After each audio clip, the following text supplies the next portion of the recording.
रात के 11:50 हो रहे हैं। बाहर तेज बारिश हो रही है, जैसे आसमान आज शहर को डुबोने की कसम खाकर बैठा है। क्रेजी पिज्जा की दुकान में सन्नाटा फैला है। ओवन के ठंडा होने की धीमी आवाज सुनाई दे रही है। रोहन अपनी रेनकोट की जिप ऊपर खींचता है और हेलमेट हाथ में लेता है। वह आज की शिफ्ट खत्म करके घर जाने ही वाला है। तभी काउंटर पर रखे टैबलेट से एक तेज रिंग की आवाज गूंजती है। मैनेजर स्क्रीन की तरफ देखता है। उसका चेहरा धीरे धीरे पीला पड़ जाता है। मैनेजर झिझकते हुए कहता है, रोहन, एक लास्ट ऑर्डर है। रोहन हेलमेट वापस रखने की कोशिश करता है और मना करते हुए कहता है, सर 12 बजने वाले हैं, बारिश देखिए, अब कोई डिलीवरी नहीं होगी। मैनेजर कुछ सेकंड चुप रहता है, फिर वह आवाज हल्की करते हुए लालच देता है। मैनेजर कहता है, टिप 500 रुपए हैं रोहन, प्रीपेड ऑर्डर है, बस ड्रॉप करना है। रोहन एक पल के लिए रुक जाता है। 500 रुपए, उसका पूरे दिन का पेट्रोल और खर्चा निकल जाता है। वह गहरी सांस लेता है और आखिरकार कहता है, ठीक है, लोकेशन क्या है? मैनेजर एक पर्ची निकालकर उसकी तरफ बढ़ाता है। रोहन पर्ची पढ़ता है। अगले ही पल उसकी आंखों में एक अजीब सा डर उभर आता है। लोकेशन लिखी है मुक्तिधाम शमशान घाट, गेट नंबर 2, पुरानी बरगद के नीचे। रोहन आवाज ऊंची करते हुए कहता है, सर, शमशान में पिज्जा, ये पक्का कोई प्रैंक है? मैनेजर कंधे उचकाते हुए बेपरवाही से कहता है, पैसे आ चुके हैं, तुझे बस गेट पर रखकर आना है, शायद चौकीदार होगा। रोहन कुछ नहीं कहता। वह पिज्जा बॉक्स थर्मल बैग में डालता है।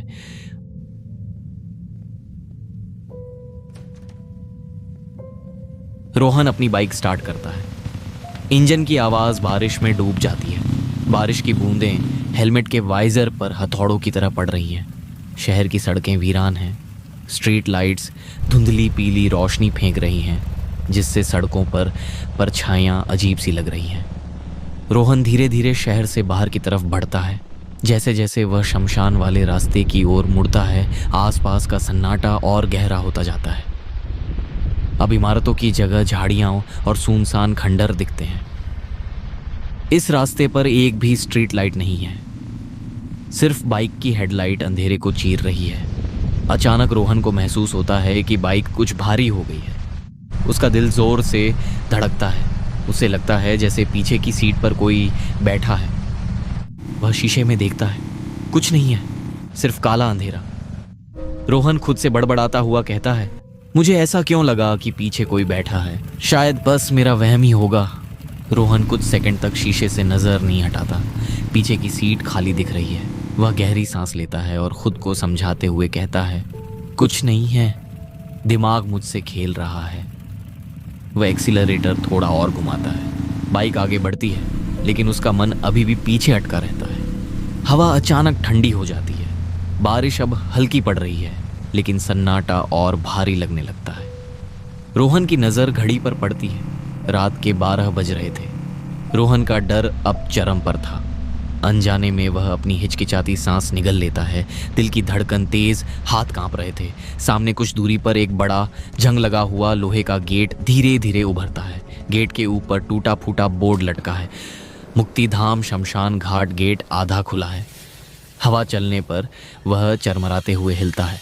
हवा की आवाज़ सीधे रोहन रूह में उतर जाती है।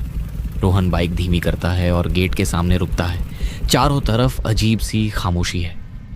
न कोई इंसान, न कोई जानवर, सिर्फ हवा और पेड़ों की सरसराहट है। रोहन इतना डरा हुआ है कि वो बाइक से ही नहीं उतरता। वह दूर से ही आवाज लगाता है, हेलो, कोई है क्या? पिज्जा डिलीवरी लेकर आया हूं। उसकी आवाज शमशान के अंदर तक गूंजती है और फिर अचानक खो जाती है। कोई जवाब नहीं आता। रोहन अपनी भौहें तान लेता है। दिल तेजी से धड़क रहा था, हाथ हल्के कांप रहे थे। वह जेब से फोन निकालकर कस्टमर को कॉल करता है। रोहन स्क्रीन की तरफ देखता है। कॉल कनेक्ट हो रही है, लेकिन अगले ही पल उसकी रीढ़ में सिहरन दौड़ जाती है। घंटी की आवाज फोन से नहीं, शमशान के अंदर से आ रही है। वह आवाज गेट नंबर 2 की दिशा से आ रही है। रोहन का दिल जोर से धड़कने लगता है। उसका दिमाग कहता है, गेट के बाहर ही रुको, यहीं पिज्जा रखो और निकल जाओ। लेकिन उसके पैर बाइक पर जमे रहते हैं। वह अनजाने में बाइक गेट के अंदर ले जाता है। अंदर का माहौल अचानक बदल जाता है। हवा बर्फ जैसी ठंडी लगती है। गीली मिट्टी और स्मशान की गंध रोहन के नाक में भर जाती है। बाइक की हेडलाइट मुश्किल से आगे का रास्ता दिखा रही है। रोहन धीरे धीरे आगे बढ़ता है। हेडलाइट की रोशनी में उसे कई कब्र दिखती हैं। वह नजरें चुराते हुए आगे बढ़ता जाता है। करीब 100 मीटर अंदर जाने पर एक विशाल बरगद का पेड़ अंधेरे से उभरता है। उसकी जड़ें जमीन पर सांपों की तरह फैली हुई है और उसी बरगद के नीचे एक पुरानी सी बेंच पड़ी है। बेंच पर एक आदमी बैठा है। वह बिल्कुल स्थिर है, बारिश में भी बिना हिले बैठा है। उसके हाथ में एक मोबाइल फोन है और वही फोन लगातार बज रहा है। रोहन की सांस अटक सी जाती है। वह बाइक वहीं रोकता है लेकिन इंजन बंद नहीं करता। उसके हाथ हैंडल को कसकर पकड़ लेते हैं। रोहन कुछ सेकंड तक आदमी को घूरता रहता है। बारिश की बूंदें उसके हेलमेट पर टपक रही हैं। आदमी बिल्कुल स्थिर बैठा है, जैसे उसे बारिश से कोई फर्क ही नहीं पड़ता। उसके हाथ में पकड़ा फोन लगातार बज रहा है। रोहन हिम्मत जुटाते हुए बाइक से थोड़ा आगे झुकता है। वह कांपती आवाज में कहता है, सर आपका पिज्जा। आदमी धीरे धीरे सिर उठाता है। उसका चेहरा बेहद पीला है, आंखें गहरी हैं, ऐसी जैसे उनमें नींद नहीं, सिर्फ इंतजार भरा हो। वह सूखी सरसराती आवाज में कहता है, तुम आ गए।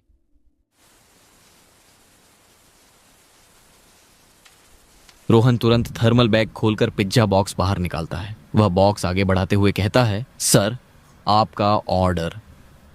आदमी अपना हाथ आगे बढ़ाता है। उसकी उंगलियां पिज्जा बॉक्स को छूती हैं। रोहन की उंगलियां अनजाने में उसके हाथ से टकरा जाती हैं। उस पल रोहन के पूरे शरीर में बिजली सी दौड़ जाती है। वह ठंड साधारण ठंड नहीं है, वह मौत की ठंड है।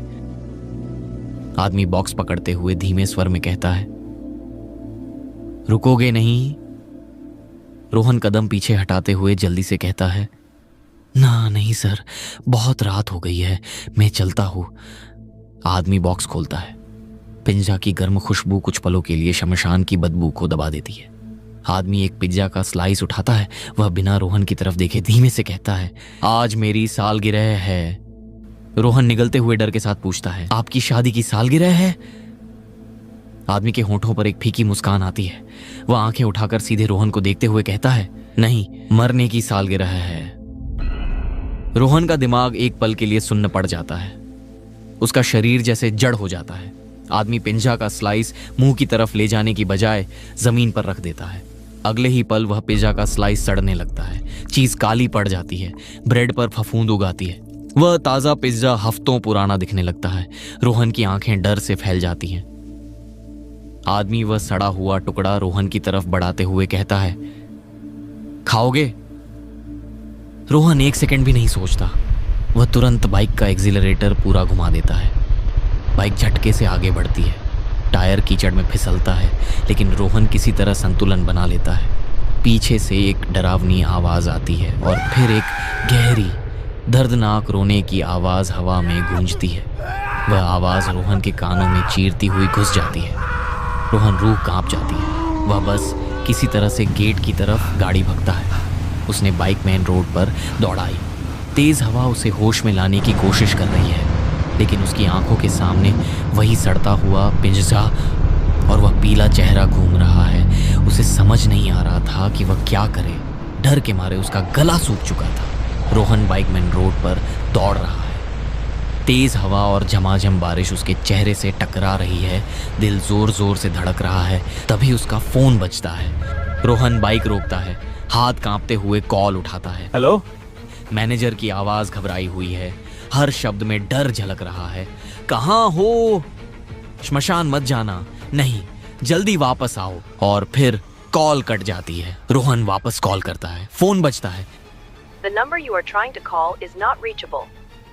रोहन ठिठक जाता है। पीछे सड़क पर सिर्फ बारिश की झमाझम आवाज, तेज हवा और अपनी धड़कन गूंज रही है।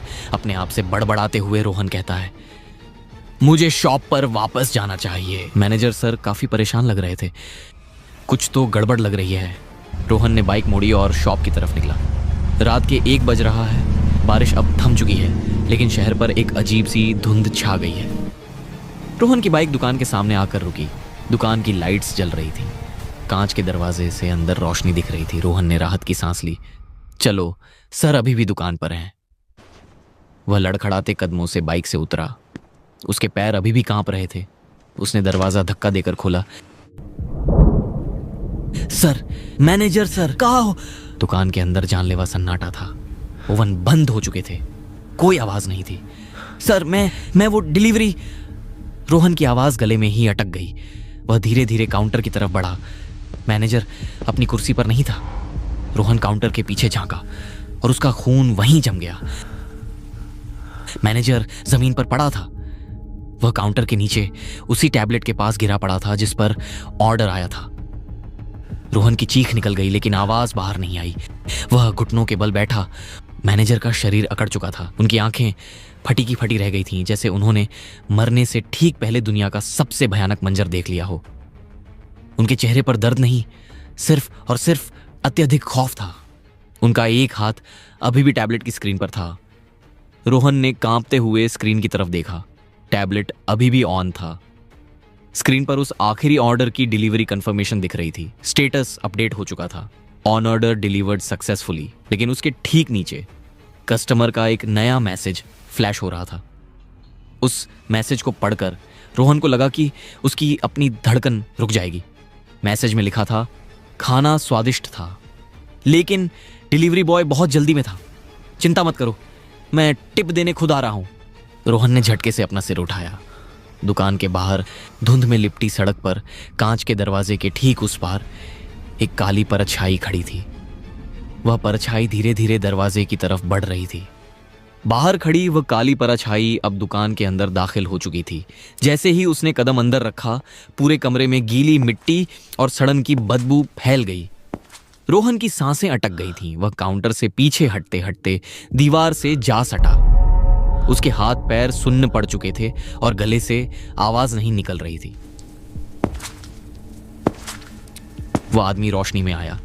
उसका चेहरा कीचड़ से सना था। कपड़े जगह जगह से फटे हुए थे, जैसे वह अभी अभी कब्र से बाहर निकल कर आया हो। रोहन ने पूरी ताकत बटोरकर हकलाते हुए पूछा, कौन हो तुम? आदमी रुक गया। उसने अपनी सूजी हुई लाल आंखों से रोहन को देखा। उसकी नजरों में सिर्फ गुस्सा नहीं था, उसमें एक पुराना गहरा दर्द था। वह एक और कदम आगे बढ़ा और अजीब सी आवाज में कहा, भूल गए तुम और तुम्हारे मैनेजर, तुमने मेरे साथ क्या किया था? रोहन का दिमाग चकराने लगा। उसे कुछ समझ नहीं आ रहा था। कौन मैनेजर? क्या किया था? उसका दिल इतनी जोर से धड़क रहा था कि उसे अपने कानों में अपनी ही धड़कन सुनाई दे रही थी।